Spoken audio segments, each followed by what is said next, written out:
Well, good morning, everyone. Joining us this morning for the latest updates, we have some members of the Republican Governance Group, one of our most active caucuses on the Republican side. These are folks among our friends and colleagues, the most productive, most dedicated, most effective members because they are people who work every day on solutions for the greatest challenges facing our country. And Carlos Jimenez is with us, and Blake Moore, and Julie Fedorchik, and Gabe Evans. Beth Van Dyne may be joining us. I think she had a flight delay. But they've been out in their districts working very hard to help their constituents navigate through the chaos that's been created by the Democrat shutdown. And if you're keeping count, this is day 37. 37. It seems unbelievable to us that we've gone this long. It is officially and shamefully the longest shutdown in U.S. history. Republicans feel very helpless about the situation because, as we've noted, there is really nothing for us to negotiate. We sent them a clean CR, as you know, back in September 19th. We passed it out of the House. It feels like a lifetime ago. But that was a nonpartisan measure. It was 24 pages in length. It has no Republican priorities on it at all. It was merely the status quo to keep the lights on so that the members of Congress and the Republican and Democrat Party could work together to finish the government funding appropriations process. And the Democrats tried to turn that into a game. Now, we're going to give you the latest updates on that and where we think this is headed. But I just first want to address in a bit more detail the current state of our politics. It has been very interesting to us to see all the pundits trying to spin the results of the election on Tuesday. I just want to point out some simple facts here, and as usual, I try to be concise and give you the highlights here. But there's some things that we really need to point out. First, there were no surprises on Tuesday night, okay? You had blue states and blue cities that voted blue, to the alarm of no one, to the surprise of no one. That was what was expected.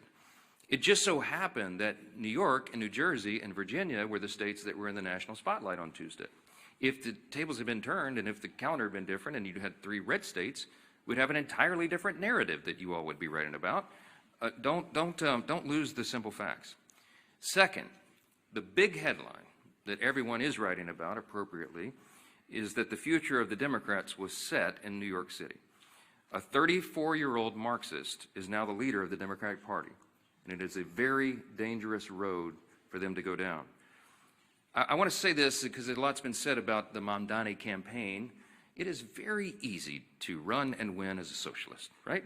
All you do is promise everything to everyone for free. What a great message that is. Boy, that really resonates for people who don't study history. And while you're making all those promises, you hope that they never realize the trap that you're actually setting, the impossibility of fulfilling your fantastical claims and dreams, and the extreme danger and chaos that would result if you ever could.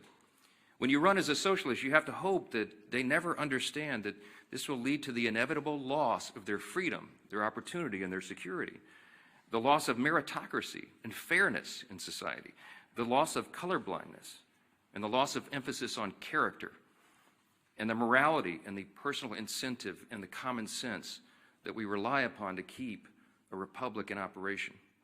If you run as a socialist, you run on a big list of false claims, and you promise everything to everyone and you can't deliver, and if you were ever able to deliver, it will be to the great detriment of the very people that you lured in to vote for you. Third fact about the election on Tuesday night is that the Democrats, and you all are not writing about this, and you should be, you're not writing enough about it.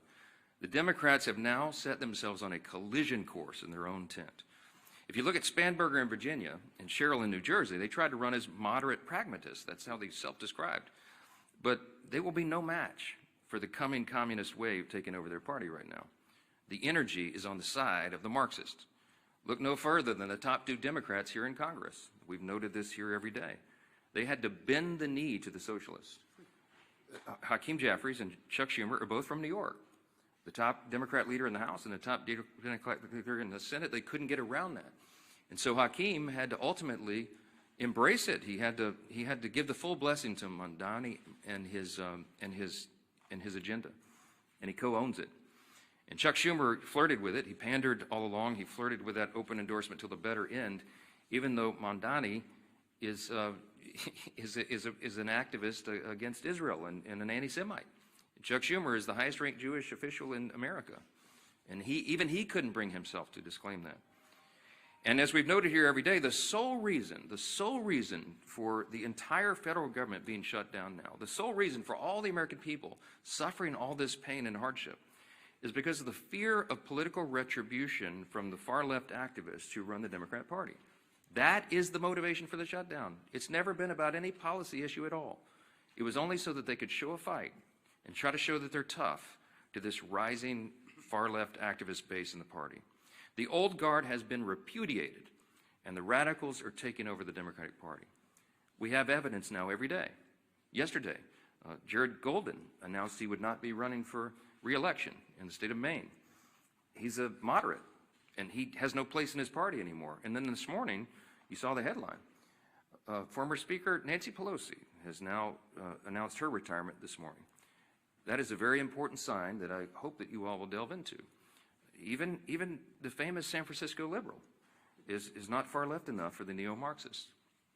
We commend her for her services. We all do, everyone who serves in Congress, but there should be a lot written about that. Fourth point I just want to make in the aftermath of Tuesday is that off-year election results in isolated places are never indicative of the upcoming midterm election. Don't read too much into that. You shouldn't. If you do, you're going to miss it. The GOP is in excellent position to win big next year. And when I say I'm bullish about the midterms, we absolutely are, and there's a lot of reasons for that. This is not groundless optimism. It's based on facts. The reason we're in such a great position is because we are united.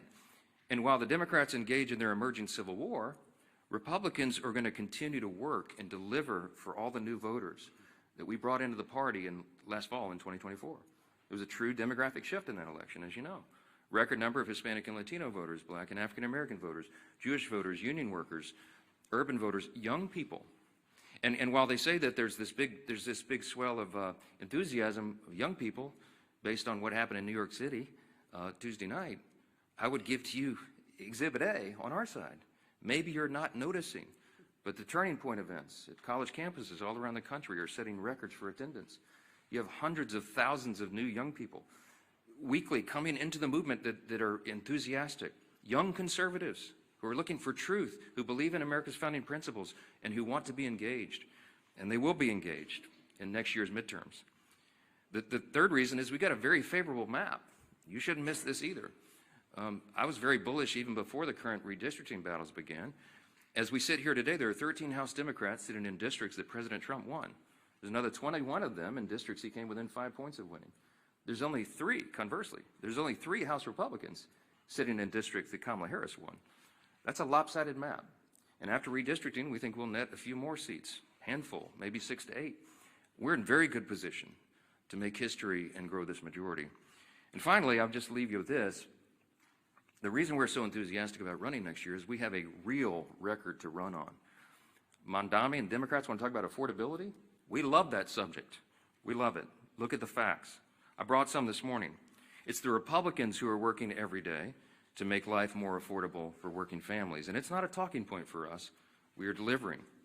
After 4 long years of skyrocketing prices under the Biden administration, we had to take over. You don't flip a switch and reverse that overnight. It takes a while to work those policies out of the system and to get the new ones in. President Trump and Republicans are delivering results for the American people that they can see and feel. To date, we've seen core inflation is nearing its lowest level in 4 years. Gas prices have fallen to a 4-year low.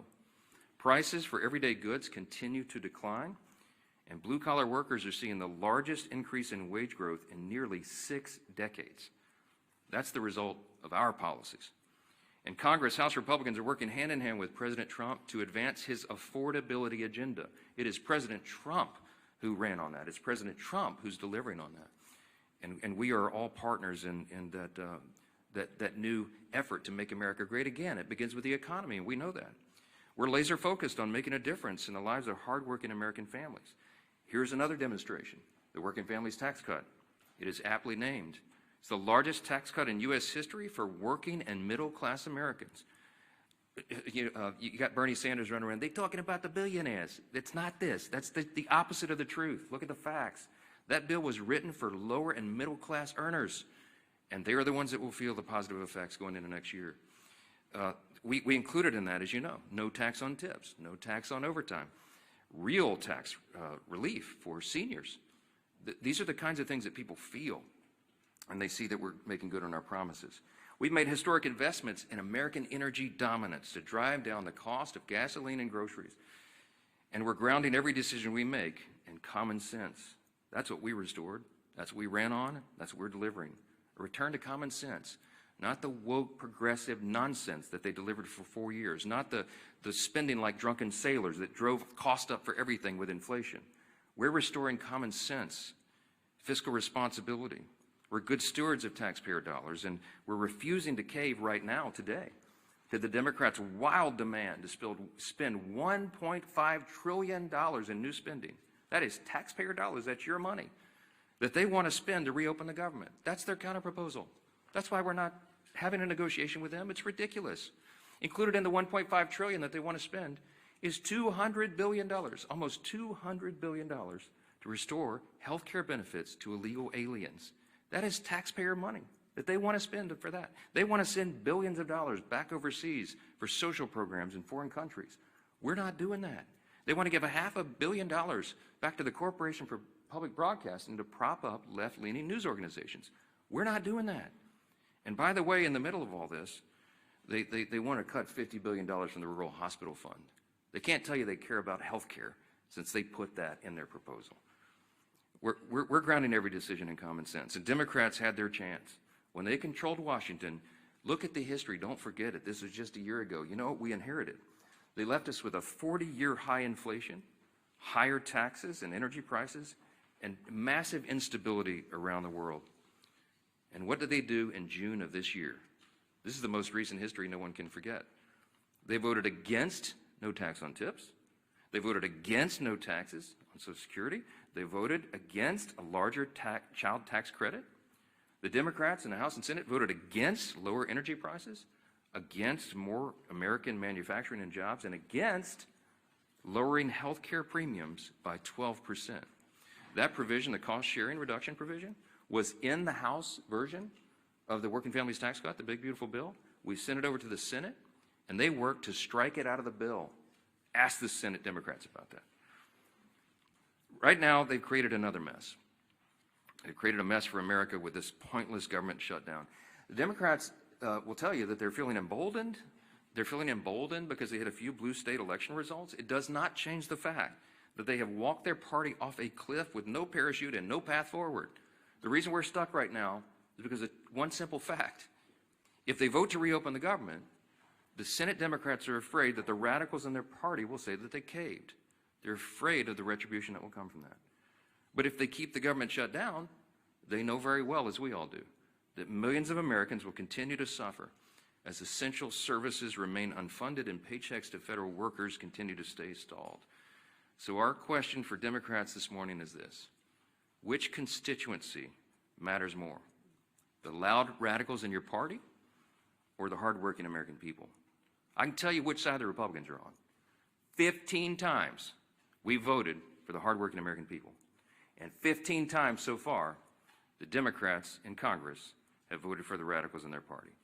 It is unconscionable to us that they've allowed it to go on this long. And at some point, all you can do is pray that common sense prevails. And that's what I've been doing a lot of. We hope and pray that there are still Democrats out there. There's just a handful. We need 5 more votes. 5 centrist, common sense Democrats in the Senate to come to those senses and do the right thing. It's time for them to put their country first. I'm delighted to introduce the next speaker, and he's a congressman from Miami. He's a former mayor of the county down there, and he's been in charge. He served as a police officer, but he was the chief of the fire department down there. I mean, the guy's resume is longer than almost anybody in Congress, and as a son of a firefighter, I always take personal delight in reminding everybody he's the only career firefighter paramedic in Congress. He's doing a great job, and he serves as vice chairman of the Republican Governance Group, one of our largest and most active caucuses I mentioned, and we're truly grateful to have him here to discuss some of these consequences of the government shutdown. Glad to have you. Carlos, come on up. Thank you. Thank you, Mr. Speaker. And if you indulge me, I think you brought me up here to talk about the shutdown, but I will stray a little bit. I'm the only Cuban-born member of Congress. That means I was born in Cuba. I was not born here in the United States. I didn't speak a word of English until I got here. I was 7 years old. And the reason I'm here is that my parents brought me here seeking freedom. Freedom from communism, freedom from a Marxist regime. And so I can tell you that I know a communist and a Marxist when I see one. They may call themselves socialists, they may call themselves a democratic socialist, but make no mistake, Mondami in New York, he's a Marxist. And the thing that bothers me is he's very proud to say, well, I'm young, I'm this, I'm that, I'm Muslim. Hey, I understand you can be proud of that. But then, if you're so proud, don't call yourself a democratic socialist. You are a Marxist. Go ahead. Tell people exactly who you are. He couldn't, and he can't because he knew he wouldn't get elected. But I hope that the people of New York do not suffer the same consequences that my homeland of Cuba has suffered. Castro and the Castro regime destroyed my homeland. They can't even keep the lights on. They don't have food, they don't have medicine, they can't keep the lights on. It's a total disaster of an island, a beautiful island that actually had the second highest standard of living in the Western Hemisphere when the regime took over. And so one of the reasons I'm in Congress, the primary reason I'm in Congress, is that I want to make sure that my children and grandchildren never suffer the same fate that my parents did, having to leave their country and bring us to a new country with about $10 in their pocket. Now, that's what makes this country great. My parents came here with 10 bucks in their pocket and a watch. By the way, I still have that watch. All right. And here I am. Their son was a firefighter. He was a city manager. He was a county commissioner, county mayor of the largest county in the state of Florida, and now a member of Congress. I don't think there's too many countries that you can say that can happen. That's why I love this country. That's why I will fight for this country. And again, I know a Marxist when I see one. And it's unfortunate that the Democrat Party is heading that way, which means we just have to fight that much harder. Here to talk about the shutdown. And so, I'm Congressman Carlos Jimenez again. I represent the state of Florida, Miami, and the Keys. Today I'm standing in for my friend, RG2 Chairman David Valadeo of California, with one clear message, and I want to thank also the other members of RG2 that are here. The Republican Governance Group focus has always been about governing responsibly. RG2 is committed to putting results ahead of rhetoric, keeping the government functioning, and finding practical, common sense solutions that improve the lives of the American people. That's what we're here to do. And that means that we do what's right, even when it's hard.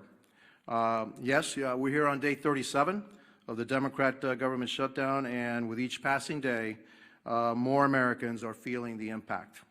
The effects in my hometown or in my state, in my home state of Florida, 155,000 federal employees have not received their paychecks. Close to 2 million Floridians who rely on SNAP, including more than 1 million children, will not be getting their benefits. My colleagues on the other side insist we have chosen, my colleagues on the other side of the aisle have chosen politics over food security for millions of Americans. Small business loans are being delayed, totaling nearly $300 million in missed distributions, costing our state an estimated $1.7 billion in economic benefit alone. Starting Friday, 10% of the American airspace is going to be reduced because of the shutdowns ahead of the busy holiday season. More than 3,500 flights will either be delayed or canceled altogether. That's true effect of the shutdown. Let me be clear, holding the government hostage is not a responsible way to negotiate policy. On September 19th, the House of Representatives voted to extend government funding to keep the government open. And as the Speaker said, with a clean CR. There were no riders in it. There's no policy differences. It's actually a Biden budget, right? And so, what is the problem? No, there is no problem. It's politics. That's the problem. Meanwhile, Senate Democrats have voted 14, now you say 15 times to keep the government closed. The funding bill before the Senate is the same short-term continuing resolution that we passed 15 times under President Biden with bipartisan support. And I supported each and every one of them to keep the government open. And I know that most, if not all, the members of RG2 also voted for the CRs to keep the government funded. We can and should debate serious issues like healthcare costs, but not at the expense of hardworking American families. I urge my Senate Democrat colleagues to pass the continuing resolution so that we can reopen the government and return to the table to negotiate real solutions. History shows that when Congress works together, we can find solutions without inflicting pain on the American people. I urge Senate Democrats again to reopen the government, end the suffering, and then join us in crafting meaningful bipartisan policy meant to improve the lives of everyday Americans. That's how we govern responsibly, and that's how we serve the American people. And I want to thank you for giving me the opportunity. And I guess now I want to turn the dais over to our Majority Leader, Steve Scalise. Well, thank you, Carlos.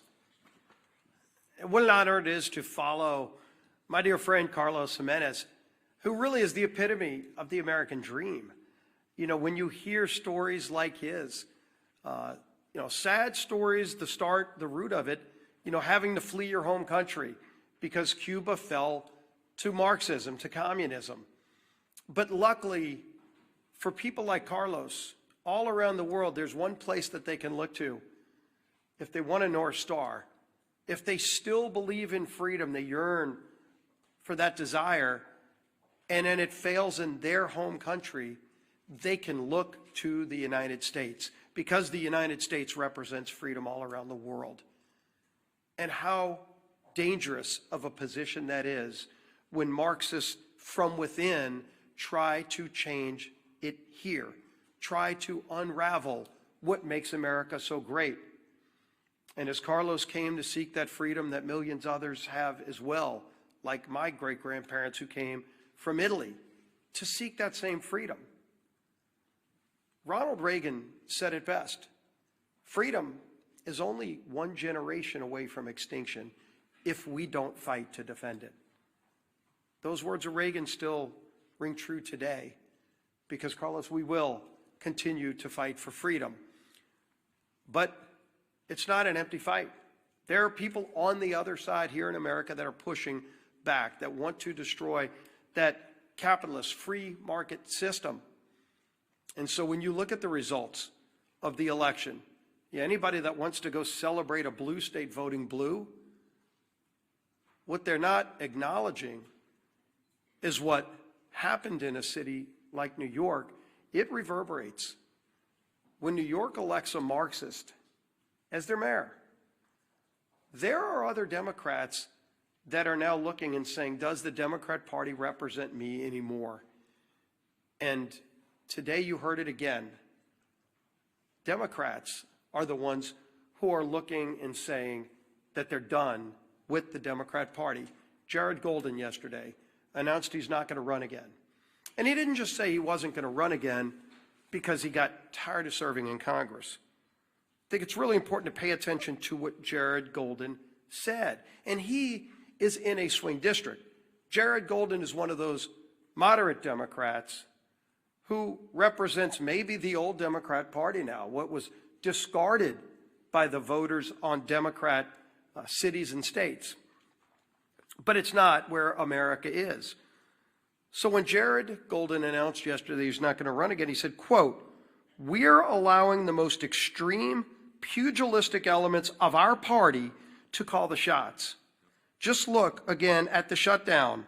For as long as I can remember, we have opposed shutting down the government over policy disputes. We criticized Republicans for taking hostages this way." That was Jared Golden explaining why he's done with being a Democrat in Congress.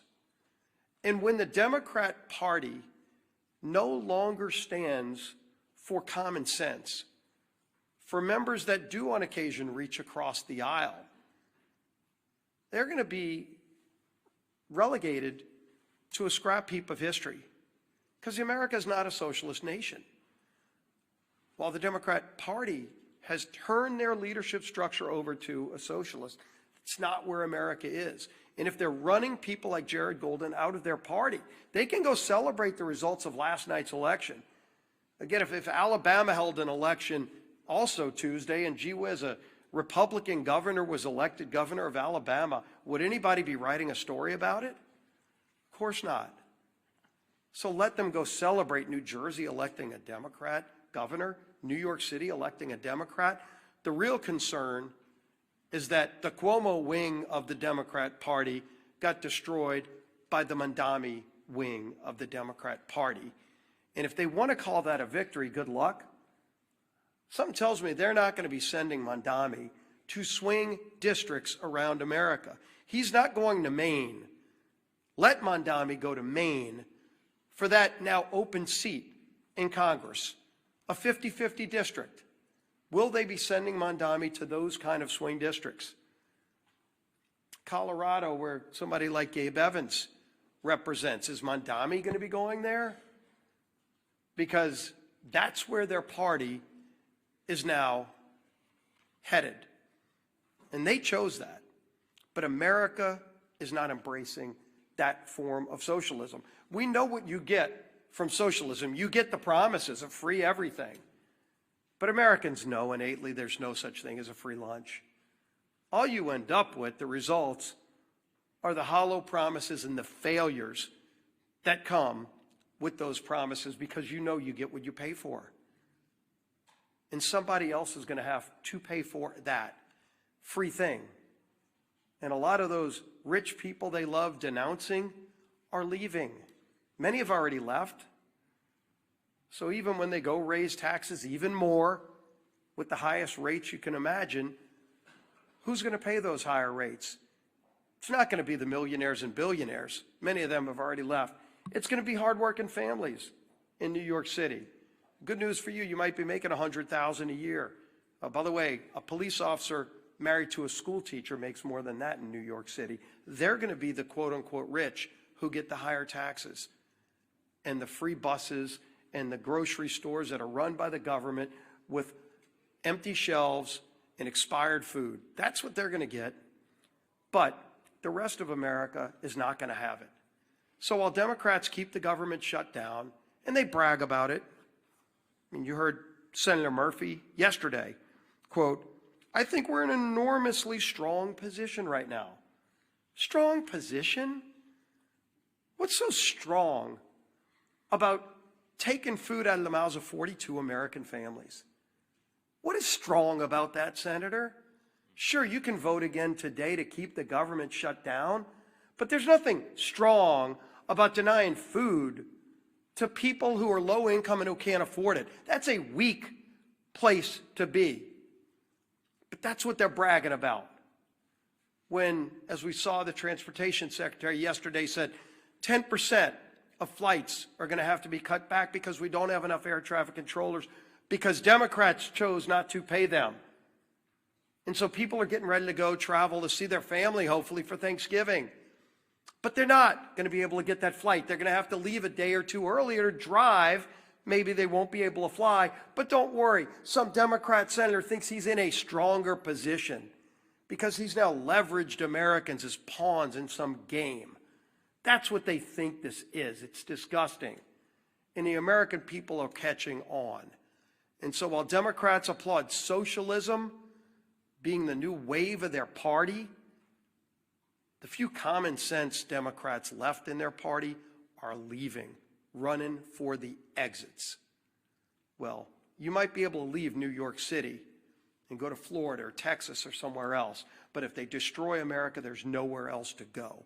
That's why we're going to fight for freedom every single day, and their approach to Marxism, socialism, whatever you want to call it, will not prevail in America.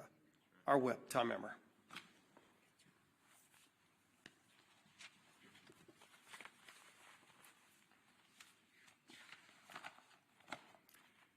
It's day 37 of the Democrat government shutdown, and one thing has become clearer, more clear now than ever. The Democrat Party of today is not your grandparents' Democrat Party. They refuse to govern. They resort to hostage-taking when they don't get their way. They routinely put politics before people. And now they have made communists and assassination fantasizers the pillars of their party. Democrats claim they want to make life more affordable for hardworking Americans, but every time that they've had the majorities in Congress and a Democrat president in the White House, they've done the exact opposite. Take the American Rescue Plan under Joe Biden, for example, which was later deemed by economic experts as the, quote, original sin that led to double-digit inflation. Or look at the Affordable Care Act, which is so unaffordable, they have to pay people to use it.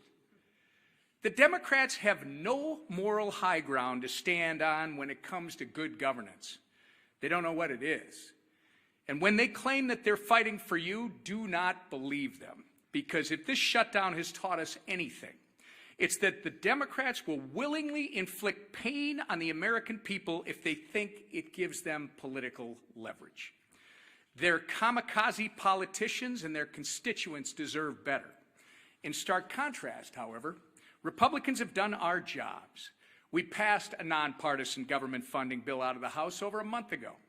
All we need, as the Speaker said earlier, is just 5 Democrats in the Senate to grow a spine, stand up to the radicals in their party, and join us in getting our clean CR to the President's desk. Enough is enough. It's past time for Democrats to end the political games and reopen the government for the people they were elected to serve. Our conference chair, Lisa McClain. Thank you. Well, good morning, everybody. Again, here we are. Yesterday, Americans woke up to an unthinkable reality. And Carlos touched on it earlier. A communist was elected mayor in America's largest city. How did this happen? Ask yourself, how did this happen? It happened because a small socialist portion of this country took control of the Democrat Party. A party that is now apparently united behind a socialist agenda. And slogans always seem to start with the same word: free. Free food, free rent, free buses, right? I feel like I'm at an Oprah Winfrey show. You get a car and you get a car. Well, this isn't the Oprah Winfrey show. And like many of you, my parents taught me a really good lesson when I was young. Nothing is free. Everything comes with a cost. Absolutely nothing is free. We all learned that. Look no further than the Democrats' disastrous shutdown plan. They want to give free health care to illegals. Come to our country. We'll give you, illegally, mind you, we'll give you free health care on the backs of hard-working Americans. And in demanding that, they're asking for $1.5 trillion in wasteful spending and a painful shutdown. A shutdown that has denied food assistance to 42 million American families. 42 million American families. A shutdown that has forced law enforcement to work without pay. But don't worry, I'm sure those law enforcement agents can go and get free food from their local grocery store, and somebody will pay their free rent, right? Yeah, I live in reality, not fantasy. The Democrats want to jeopardize our national security. And now, flights have been reduced by 10% at 40 of our major airports. I think air traffic, like when you get on a plane, what's next? Like your plane rides are going to be free too? I mean, why stop at food and buses? Let's just give everything free. It doesn't work like that, people. Nothing's free. Somebody is paying. And who pays? Anybody want to guess who pays? Hardworking taxpayers, American taxpayers. That's who pay. Nothing's free, right? Nothing is free. Look at your Republican leaders. Just compare and contrast. That's why we voted more than a month ago to actually fund the government. That's why we've been working in our districts to help those that are suffering. And that's why we are delivering real results that drive down gas prices and drive down mortgage rates and drive down the price of eggs. No one's reporting on the price of eggs anymore, right? Now, not for illegals, not for radicals, and not for communists who despise this country, but for the men and women who love America, like Carlos and his family who came over. And let's keep it that way. And let's make sure that we keep America strong every day. So to the Democrats, let me be clear. Republicans will still be there when your communist lawmakers aren't. And when your communist kingmakers finally give you permission to put Americans first again, Republicans will still be here. We'll still be here when your socialist experiment collapses, because it always does. And we'll still be standing shoulder to shoulder with the hardworking Americans who aren't demanding free groceries, free buses, free rent. No, we will be standing shoulder to shoulder, demanding nothing less than freedom. That is what Republicans demand, freedom. Because that's what makes this country great. Not socialism, not government control, but freedom. Thank you. All right, questions? Yeah, go ahead. Go ahead. The Supreme Court, and specifically Justice Gorsuch yesterday, seemed concerned about the Trump administration's usurping congressional authority, calling it, quote, one-way ratchet that can't be turned back. What's your response to that? Are the justices right to be concerned that Congress isn't fulfilling its constitutional obligations?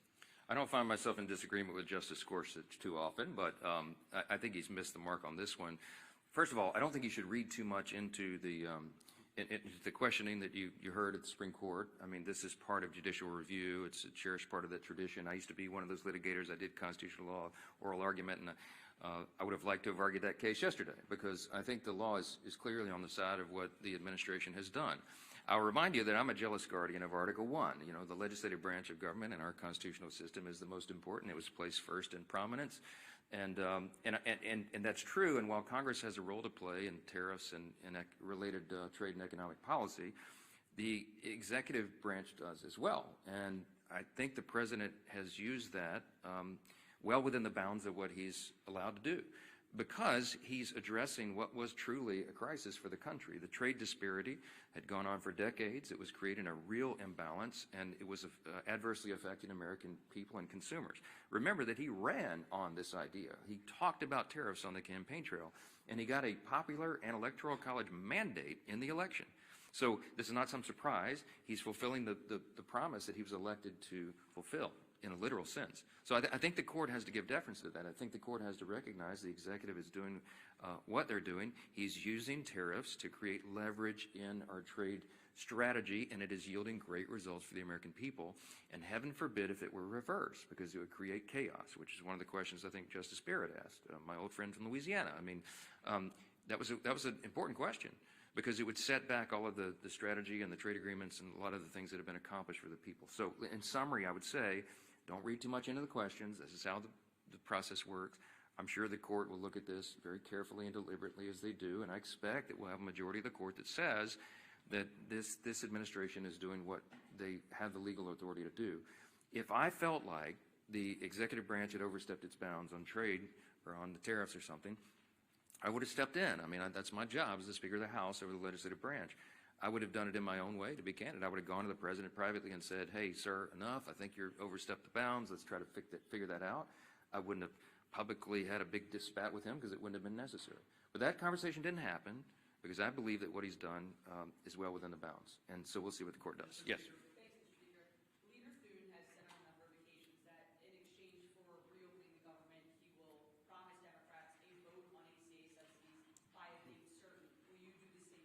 He promised it a long time ago, and he was rebuffed. I mean, that's not what this is about. I mean, they've demonstrated over and over and over. Somebody said this is the Seinfeld shutdown. It's about nothing. If you brought in 100 Senate and House Democrats right now and said, what is it about? They wouldn't even give you the same answer. They don't even know. They filed a counter proposal that's $1.5 trillion in new spending with all the crazy abuses that I listed earlier today. That's still sitting out there. That's the counter proposal. Then they tried to say it was about health care. That was never the issue for the September 30th fiscal cliff. That was always a December issue. We always knew, everybody in the building knew, we were going to have to wrestle through that and come to a consensus on a solution on the COVID-era Obamacare subsidies in October, November, December. And ironically, they're eating up all the clock where that would have been done. It's not about any of this. It's about politics, as we explained earlier. They are more afraid of the radical activists who are running the Democratic Party right now than they are of starving families, having families go hungry and having federal workers go without paychecks. That's just a simple fact. So yes, Leader Thune has been over backwards. He's offered them a vote. You know what they told him in response? No, we need you to guarantee the outcome of that vote. Well, that's ridiculous. That can't be done.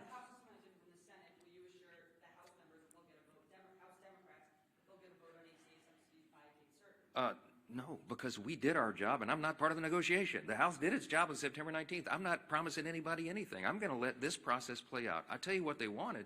I'll tell you what Schumer and Jeffries wanted. In fact, Chuck Schumer said it publicly and decried that Thune and I would not go in a back room with them and make a four corners agreement on Obamacare subsidies. And I said, there's no way. It was never possible or appropriate for that to be handled on a CR, on a short-term stopgap funding measure. And he knows that.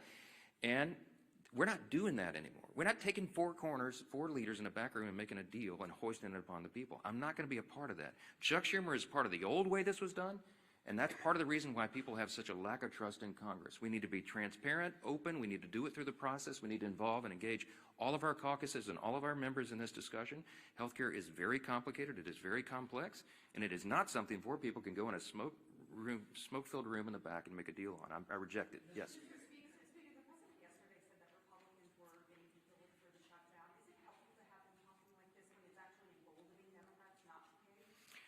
Look, I've spoken with the president about it. I reminded him, as I said this morning, this was not a surprise to us. I mean, blue states elected blue leaders. I mean, yeah, so what? I mean, it would have been a huge headline if we could have had an upset there, but that was to be expected. As Leader Scalise said, I mean, you know, if the three big elections yesterday would have been in, you know, Louisiana, Alabama, and Texas, you'd have a totally different narrative, right? Or name any red state. It just so happened that those were the blue states. That was the blue outcomes. That's what everybody expected. I don't read too much into that. Yes, front row. Morning. Two questions. One, about the shutdown, you said 48-hour notice for the House to return. Does that include this weekend? And then a question for you and for Chairwoman McClain. Egg prices are no longer in the headlines, but food prices themselves have still been going up. Grocery prices are still going up. How do you respond? Yeah, but the USDA has reported, and all of the economists have shown, food prices always go up. There's an inflationary level that's built into grocery prices, but they're going up at a much slower pace. In other words, the economic policies, even though all the provisions of the Working Families Tax Cut have not yet been implemented, that's going to make a dramatic effect. It's going to be like jet fuel to the economy. We have all these pro-growth policies that will bring down costs, increase wages, increase jobs, and more access to the economic rung so that more people can climb up the ladder. But in the meantime, even the fact that we have made these positive steps and momentum, grocery prices are rising at their slowest level in many years. You should look into that. So, I mean, that is an exhibit C, and the argument that it's Republican policies that are the only thing that's going to bring that down. The reason that your grocery prices are so high, it's multifaceted. But it's because we had 4 years of Bidenomics. Remember when they tried to tell you that Bidenomics was so good for you and your family? And everybody went, what are you talking about? That's part of the reason we shellacked them in the election last fall, because they were trying to sell you a bill of goods that wasn't true. And the reason that inflation rose is because, as was noted earlier, the big signature pieces of legislation that they passed in the Biden administration were disastrous for the economy. And it made inflation rise rapidly. Why? Because when you pour more dollars into the economy, that is the effect. It's just as sure as gravity. It's basic economics. And the Marxists and the socialists who are taking over the Democratic Party turn a blind eye to the reality of basic economics. And you're going to see the effects of that as well. Yes. This weekend, the election results in these blue states, but there were some significant reversals of Trump's gains with Hispanic populations, particularly in New Jersey. Are you at all concerned about Republicans retaining those voters for the next midterm election without campaign on that? No, I do believe that the demographic shift that we were able to see and experience in the 2024 election will hold. I believe that large numbers of those new voters and these demographics that have not traditionally been with the Republican Party are with us. I will point you to the study that the Democrats themselves paid for that came out, a week or so ago, and they had, I think, hundreds of thousands of respondents to these polls.